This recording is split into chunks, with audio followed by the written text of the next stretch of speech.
Assalamualaikum warahmatullahi wabarakatuh.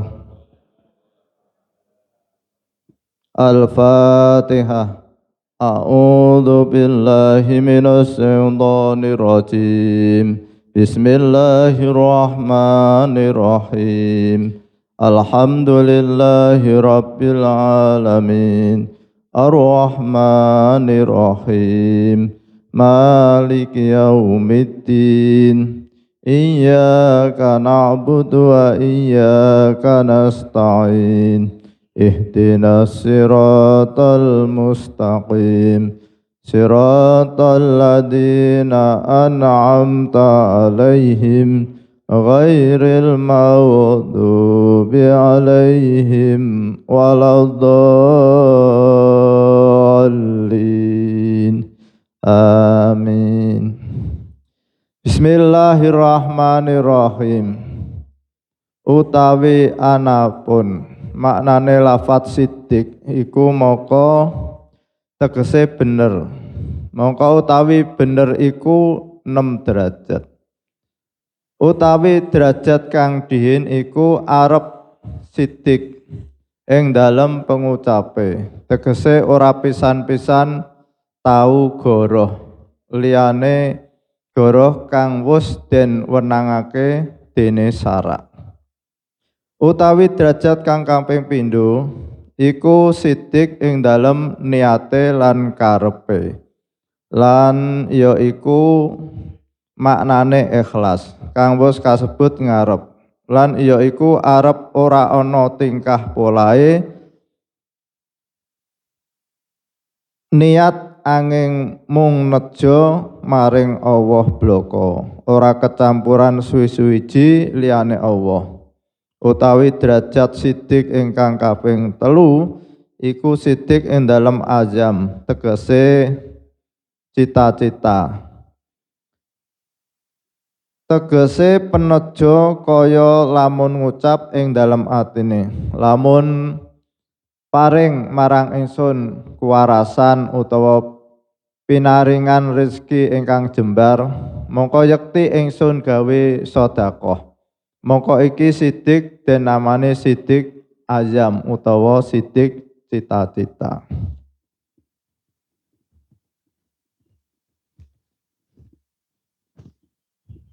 Bismillahirrahmanirrahim. Bapak Ibu jamaah salat subuh Masjid Al-Hikmah Arya Mukti Pedurungan Kota Semarang yang dimuliakan oleh Allah Subhanahu wa taala. Alhamdulillahirabbil alamin. Pagi hari ini kita tetap istiqomah mengkaji warisan leluhur kita, yaitu kitab karya Mahaguru Ulama Nusantara Simbah Kyai Haji Sholeh Darat As-Samaroni. Semoga bermanfaat fid dini wa dunya wal akhirah. Amin Allahumma amin. Pagi hari ini kita mengkaji kitab Munjiat halaman 136 baris yang ketiga, yaitu siddiq atau benar. Jadi salah satu yang menyebabkan kita memperoleh kebahagiaan yang abadi itu kita harus siddiq, harus benar. Yang pertama adalah benar di dalam perkataan. Perkataan ini baik perkataan terhadap sesama manusia atau perkataan kita terhadap Allah Subhanahu wa taala. Ketika kita berinteraksi dengan sesama manusia, kita harus selalu berusaha untuk berkata yang benar, sehingga kita bisa termasuk orang yang siddiq. Katakanlah ketika kita ditanya, Pak Wijawi tadi malam ikut sholat tasbih. Nah ini padahal Pak Ajudawi itu kalau bilang tidak, rasanya kok malu, takmir kok ora ikut sholat tasbih, padahal sebenarnya ketiduran. Nah akhirnya bingung, mau tidak mau harus tidak benar. Ikut toh ya, saya takmir kok, padahal sebenarnya ketiduran. Nah ini perlu kita perhatikan kadang-kadang hal-hal yang yang kita tidak begitu ngelegowo bahasanya, tapi itu perlu bagi kita harus berusaha untuk benar. Termasuk ketika kita diminta besok Pak Judawi datang ya, ada acara selamatan.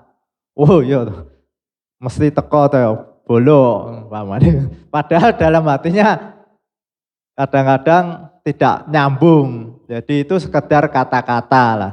Akhirnya pada saatnya tidak datang lah. Atau mungkin kata-kata insya Allah yang disalahpahamkan.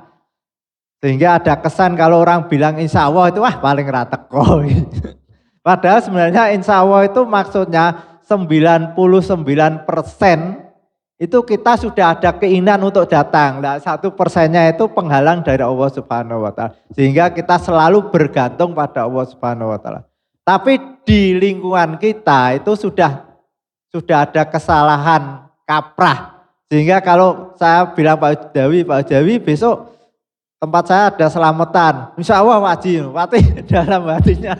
Biar kenyataannya lihat bal-balan. Nah, misal itu kan itu bagi kita harus evaluasi. Ya Pak Yahya ya, evaluasi. Jadi kita harus berusaha untuk selalu mengatakan antara lisan kita dengan hati kita itu sama. Ini berkaitan dengan kita dengan sesama manusia. Lalu paling berat lagi itu berkaitan dengan kita dengan Allah Subhanahu wa taala. Kita sudah berulang-ulang mengatakan di hadapan Allah Subhanahu wa taala, inni wajjahtu wajhiya lilladzi fataros samawati wal ardh hanifam muslimau wa ma ana minal musyrikin. Tapi ketika lisan kita mengucapkan itu, hati kita itu tidak nyambung. Dan ini sudah berulang-ulang kali sering kita tidak nyambung. Ketika kita mengucapkan bahwa kita menghadap pada Allah Subhanahu wa taala, tapi hati kita sudah pikirannya ke pasar, ambil LPG Pak ya. Kehabisan misalnya. Jadi maka kita harus selalu evaluasi. Jadi ketika kita sholat itu kita usahakan walaupun toh sangat berat dan ini sudah berulang-ulang dari awal kita sudah dari rumah niat sholat dan menghadap Allah Subhanahu wa taala sehingga persoalan dunia kita tinggalkan sementara. Tapi kok hanya berapa menit Pak Judawi ya kita sholat ya. Tapi kok yo susah sekali. Tapi paling enak jadi imam. Jadi imam itu karena ada kepentingan. Takut kalau rokaatnya keliru jadi perhatian betul. Saya sendiri kalau sholat jadi imam itu benar-benar memperhatikan. Sehingga wah nanti imamnya rokaat baru 3 kok sudah tahiyat akhir misalnya sholat isya kan ada rasa ya manusiawi Pak Judawi. Jadi kita itu sebenarnya tidak boleh bergantung pada manusia, malu pada tapi ya manusiawi. Jadi kalau kita jadi imam mesti perhatian jangan sampai nanti imamnya salah-salah terus itu kan. Walaupun toh al insanu mahalul khata wan nisan. Al insanu mahalul khata wan nisan. Ini bisa dijadikan alasan. Kalau enggak pernah salah kan bukan manusia. Berarti kalau salah-salah terus kan ya malu. Tuh. Lalu kadang kita juga sering kali iya kana budu wa iya kana stain. Hanya kepadamulah kami menghambakan diri dan hanya kepadamulah kami minta pertolongan. Dan ini berulang-ulang kita ucapkan di hadapan Allah Subhanahu wa taala. Tapi ketika kita mengucapkan iya kana budu hanya kepada Allah lah kita menghambakan diri, kita kadang-kadang tidak sadar yang namanya menghambakan diri itu ya ketika diperintahkan melaksanakan perintahnya dan ketika dilarang menjauhi larangannya. Dan ketika diuji rela, baik diuji dengan sakit atau dengan kemiskinan. Dan apabila diberi rezeki secukupnya kita merasa qanaah, menerima ing pandum, menerima apa yang sudah diberikan oleh Allah Subhanahu wa taala. Ini pemahaman kita ketika kita membaca iyyaka na'budu, hanya kepadamulah kami menghambakan diri, sehingga kita memerdekakan diri kita dari selain Allah Subhanahu wa taala. Hanya kepada Allah kita menjadi hambanya. Nah, ketika kita itu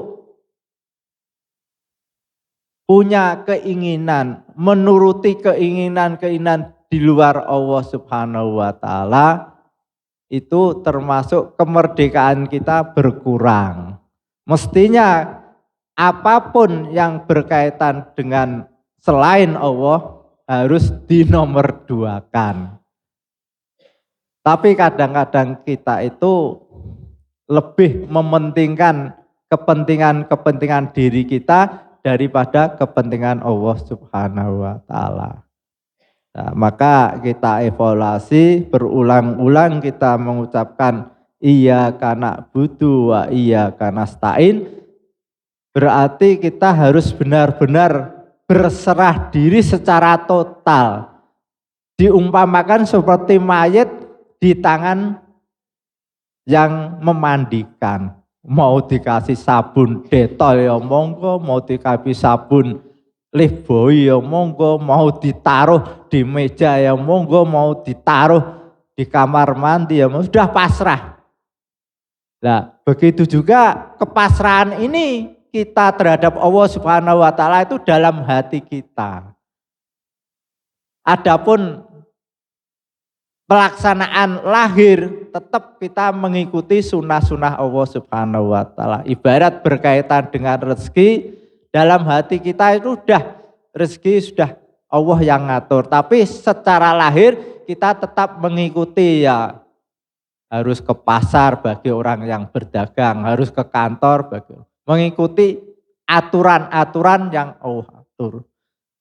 Bagaimana orang itu bisa menaik pangkat kalau datangnya jam 10 siang terus? Ini kan tidak mengikuti aturan. Mestinya kalau ingin menjadi orang yang baik ya disiplin. Nah, ini secara lahir. Nah, nanti dalam hati kalau sudah disiplin tidak naik pangkatnya ya kita terima aja, berarti Allah itu menempatkan saya sebagai katakanlah karyawan rendahan atau apa. Lalu yang kedua adalah niat. Niat hanya karena Allah Subhanahu wa taala. Nah, ini kemarin sudah kita kaji tentang niat. Maka orang yang sidik itu yang pertama adalah perkataannya itu antara ucapannya dengan perbuatannya itu sama. Lalu yang kedua, orang yang sidik itu mempunyai niat. Setiap gerak hati kita itu hanya karena Allah Subhanahu wa taala. Yang menggerakkan kita berbuat itu adalah karena kita ingin melaksanakan perintah-perintah Allah atau menjauhi larangan-larangan Allah. Itu kuncinya itu dalam hati kita itu seperti orang yang ketika kelaparan lalu melihat nasi padang di meja, maka hati langsung bergerak. Karena apa? Karena tahu nasi ini memberikan manfaat. Kalau makan nasi ini laparnya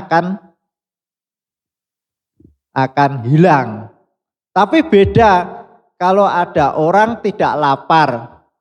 Lalu karena lihat temannya dong ngambil nasi, ikut-ikutan. Padahal dia itu tidak lapar. Lah ini dia mengambil nasi ini bukan karena lapar, tapi karena melihat orang lain itu pada mengambil nasi.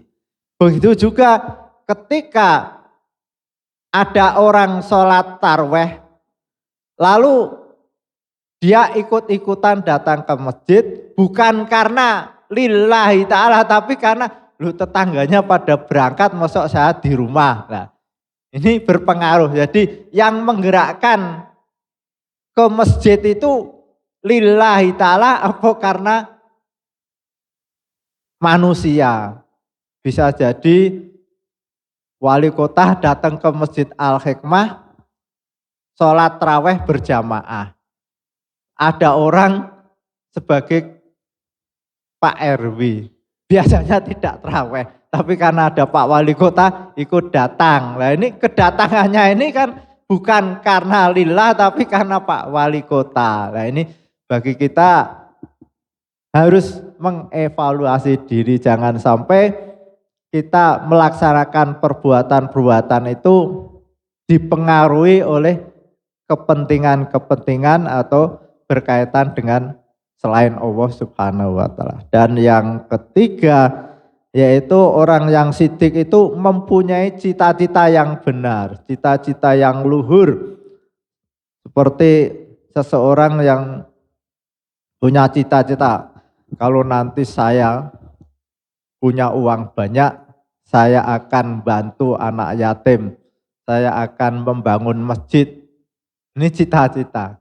Jadi kita harus punya cita-cita. Walaupun toh cita-cita itu tidak tercapai, paling tidak kita ada cita-cita seperti itu. Atau katakanlah kalau saya nanti jadi wali kota, maka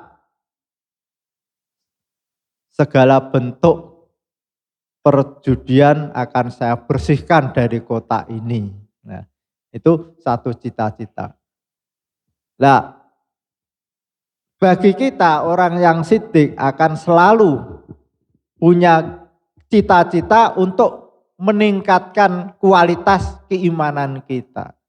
Jadi kalau saya nanti sudah pensiun, sholat duhur sampai subuh, saya akan selalu berjamaah. Saya akan selalu puasa Senin Kemis. Nah kenapa harus nunggu pensiun? Karena kalau belum pensiun itu masih banyak kesibukan lah. Nah ini ketika sudah pensiun kok tidak dilaksanakan, berarti antara cita-cita dan kenyataannya tidak nyambung. Maka orang yang sidik itu di samping mempunyai cita-cita, juga setelah cita-cita itu dituruti oleh Allah Subhanahu wa taala, sudah pensiun, kondisi fisiknya masih sehat, ternyata kok tidak datang ke masjid, misalnya seperti itu, maka termasuk orang yang tidak sidik. Al-Fatihah. A'udzubillahi minasyaitonirrajim. Bismillahirrahmanirrahim. Alhamdulillahirabbil alamin, arrahmanirrahim, maliki yaumiddin. Iyyaka na'budu wa iyyaka nasta'in. Ihdinas siratal mustaqim. Siratal ladzina an'amta 'alaihim ghairil maghdubi 'alaihim waladdallin. Amin. Subhanakallahumma wa bihamdika asyhadu an la ilaha illa anta astaghfiruka wa atubu ilaik. Wassalamualaikum warahmatullahi wabarakatuh.